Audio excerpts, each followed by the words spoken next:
Buen día, doctora y compañeros presentes.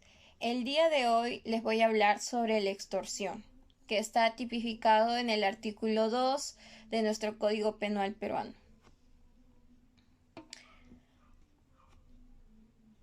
Ahora bien, sabemos que la extorsión está tipificada en nuestro artículo 200 del Código Penal. La extorsión consiste mediante la intimidación o mediante obligar para que otra persona, en este caso el sujeto pasivo, omita actos, etcétera, con un afán de lucro. Ahora bien, el afán de lucro es un elemento muy esencial en la extorsión porque así lo podemos diferenciar de los demás delitos.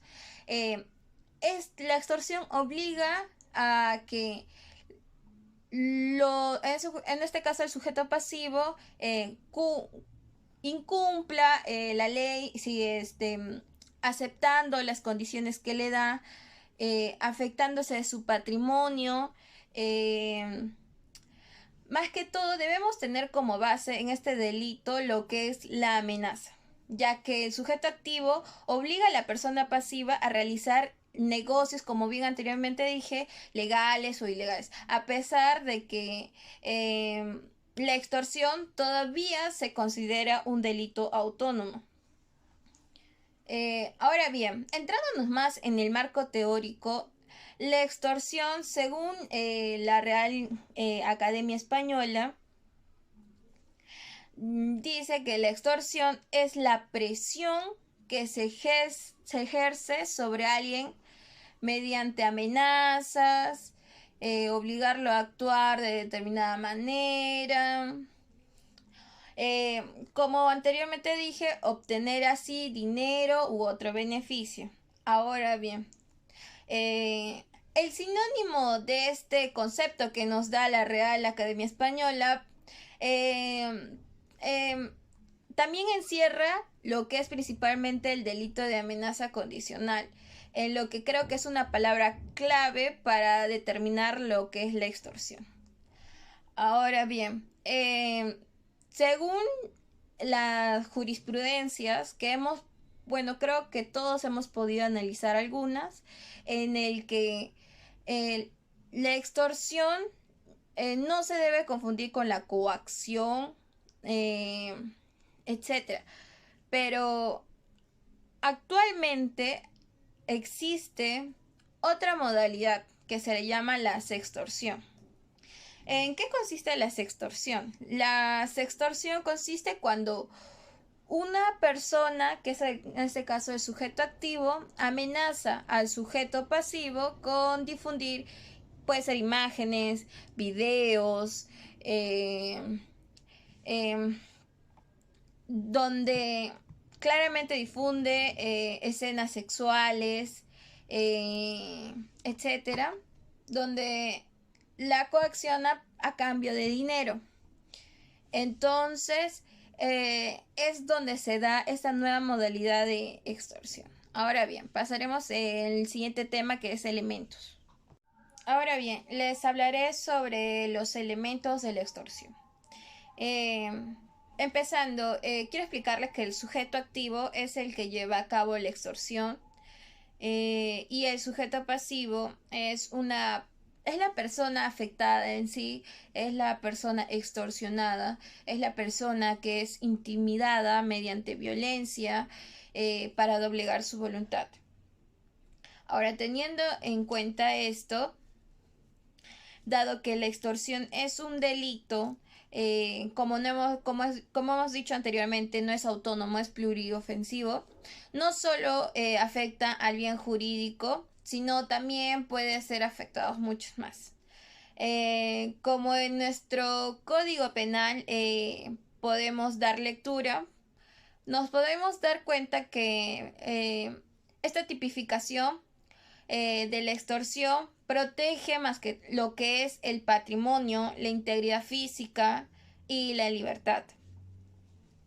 Ahora bien, ¿qué sujetos intervienen en el delito de la extorsión? teniendo en cuenta lo que anteriormente les expliqué, interviene el sujeto activo, que es la persona que lleva a cabo la extorsión, el sujeto pasivo, que es el extorsionado, intimidado, el que le doblegaron su voluntad. ¿Cuál es la conducta típica?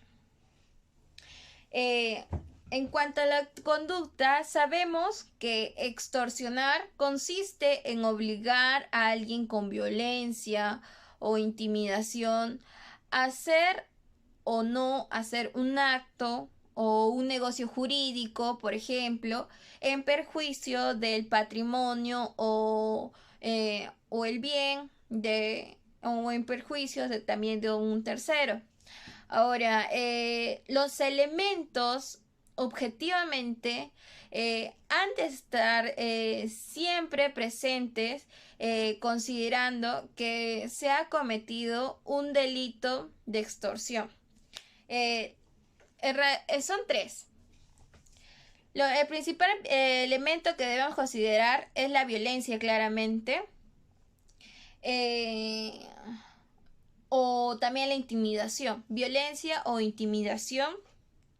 En segundo, también tenemos la acción o omisión de un negocio jurídico a causa de la violencia o intimidación, es decir, que le doblegaron la voluntad en este caso, al sujeto pasivo. Y el tercero es el perjuicio patrimonial, que como bien dije anteriormente, está protegido por nuestro Código Penal. Ahora bien, para hablar sobre los agravantes, es necesario, y lo voy a citar ahora mismo, es necesario leer el Código Penal, ya que la extorsión es es una de las tipificaciones que son más extensas en el Código Penal. Su artículo es uno de los más extensos. Ahora bien, les voy a mencionar. El artículo 200, extorsión. El que mediante violencia o amenaza obliga a una persona o a una institución pública o privada a otorgar a la gente o a un tercero una ventaja económica indebida u otra ventaja de cualquier otra índole será reprimido con pena privativa de la libertad no menor de 10 ni mayor de 15 años, que es la pena base. Ahora bien, en el siguiente párrafo dice, la misma pena se aplicará al que con la finalidad de contribuir a la comisión del delito de extorsión suministre información que haya conocido por razón o con ocasión de sus funciones, cargo u oficio o proporciona deliberadamente los medios para la perpetración del delito. El que mediante violencia o amenaza toma locales, obstaculiza vías de comunicación o impide el libre tránsito de la ciudadanía o perturba el normal funcionamiento de los servicios públicos o la ejecución de obras legalmente autorizadas con el objeto de obtener de las autoridades cualquier beneficio o ventaja económica indebida u otra ventaja de cualquier otra índole, será sancionado con pena privativa no menor de 5 ni mayor de 10 años. Ahora, lo otro que especifica es que si el funcionario público con poder de decisión o el que desempeña cargo de confianza o dirección que contraviniendo lo establecido en el artículo 42 de la Constitución Política del Perú participe en una huelga con el objeto de obtener para sí o para terceros beneficios o ventaja económica indebida u otra ventaja de cualquier otra índole, será sancionado con inhabilitación conforme a los incisos 1 y 2 del artículo 36 del Código Penal. Ahora bien, en cuanto a los agravantes, la pena no será menor de 15 ni mayor de 25 años e inhabilitación conforme a los numerales 5, 4 y 6 del artículo 36 si la violencia o amenaza es cometida. Inciso A mano armada o utilizando artefactos explosivos o incendiarios. B. Participando dos o más personas.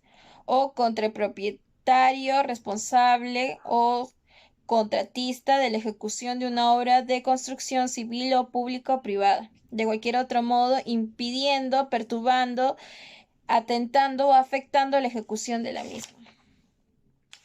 D. Aprovechando su condición de integrante de sindicato de construcción civil.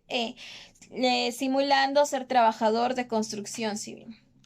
El siguiente agravante es, si el agente con finalidad de obtener una ventaja económica indebida de cualquier otra índole mantiene en rehén a una persona, la pena no será menor de 20 ni mayor de 30 años.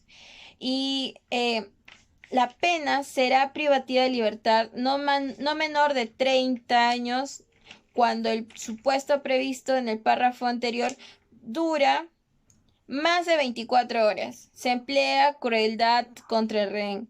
El agraviado ejerce función pública o privada. El rehén adolece una enfermedad grave. Es cometido por dos o más personas. Se causa lesiones leves a la víctima. Ahora bien, en el siguiente párrafo dice, la pena prevista en el párrafo anterior se impone a la gente que para conseguir sus actos extorsivos usa armas de fuego o artefactos explosivos. La pena será cadena perpetua cuando el rehén es menor de edad o mayor de 70 años. El rehén es persona con discapacidad y el agente se aprovecha de la circunstancia. C. Si la víctima resulta con lesiones graves o muere durante o como consecuencia de dicho acto. Y D. Si el agente se vale de menores de edad. Ahora bien, nos damos cuenta de que la extorsión, llegando a una conclusión, nos damos cuenta de que la extorsión es... Ahora bien, ya teniendo en conocimiento los agravantes del delito de extorsión, voy a pasar a mencionarles un, un caso como ejemplo que se encuentra en el expediente 02399-2010 39-1601. Este caso comienza cuando la víctima, en este caso, es Estela Janet Argomedo, portugués, en donde menciona que el el 4 de mayo del 2010, le llaman por teléfono un tal José, donde le pide a cambio 10.000 soles, o si no, atentaba contra la vida de su pareja, de la señorita Estela, y contra la vida de ella. Dándose estas comunicaciones, la señorita va a la policía, denuncia este acto.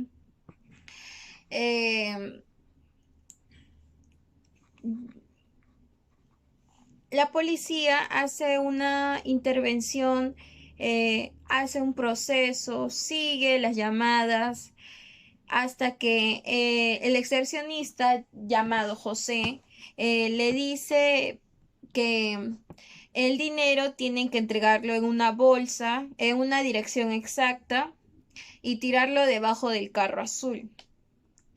La policía en este caso mandó a una policía mujer para que intercambiara, que no vaya en sí la señorita Estela, sino la policía.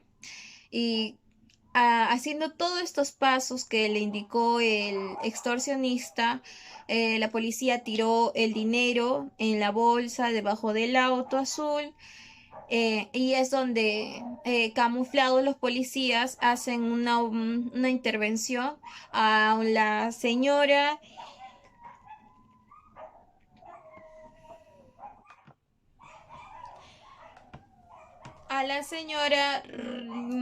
Rosana Edith Aguelles de Bracamonte. La señora Rosana, después de que la policía tirara el dinero, ella fue quien recogió el dinero y ahí es donde la policía le intervino.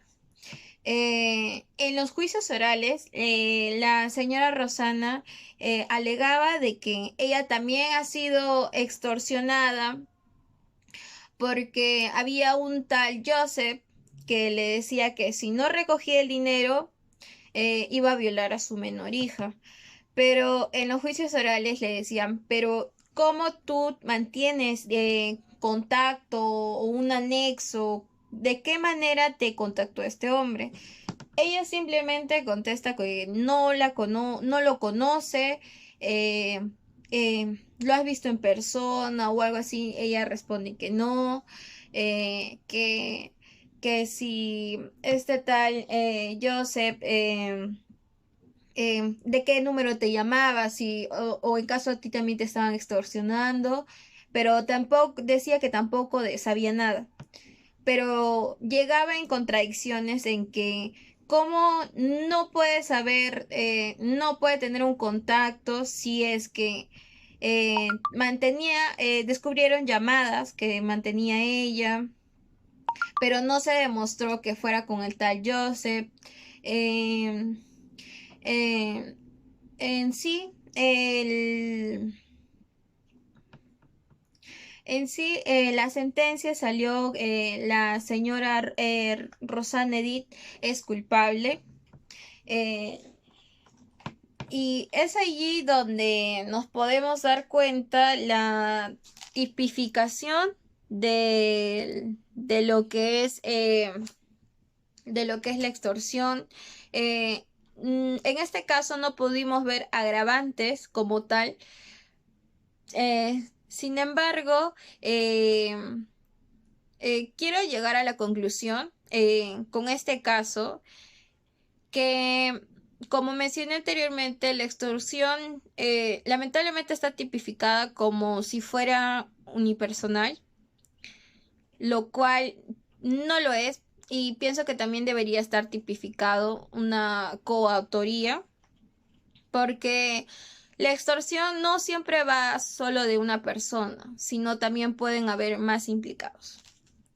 Concluyendo así, me quiero disculpar con todos ustedes porque ahorita estoy pasando un momento muy terrible en mi hogar y espero que haya sido de su agrado la exposición y muchas gracias por su atención.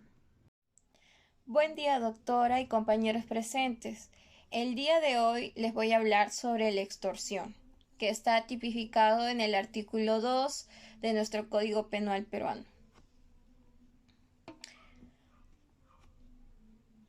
Ahora bien, sabemos que la extorsión está tipificada en nuestro artículo 200 del Código Penal. La extorsión consiste en mediante la intimidación o mediante obligar para que otra persona, en este caso el sujeto pasivo, omita actos, etcétera, con un afán de lucro. Ahora bien, el afán de lucro es un elemento muy esencial en la extorsión porque así lo podemos diferenciar de los demás delitos. Eh, la extorsión obliga a que en este caso el sujeto pasivo incumpla la ley si aceptando las condiciones que le da, afectándose de su patrimonio,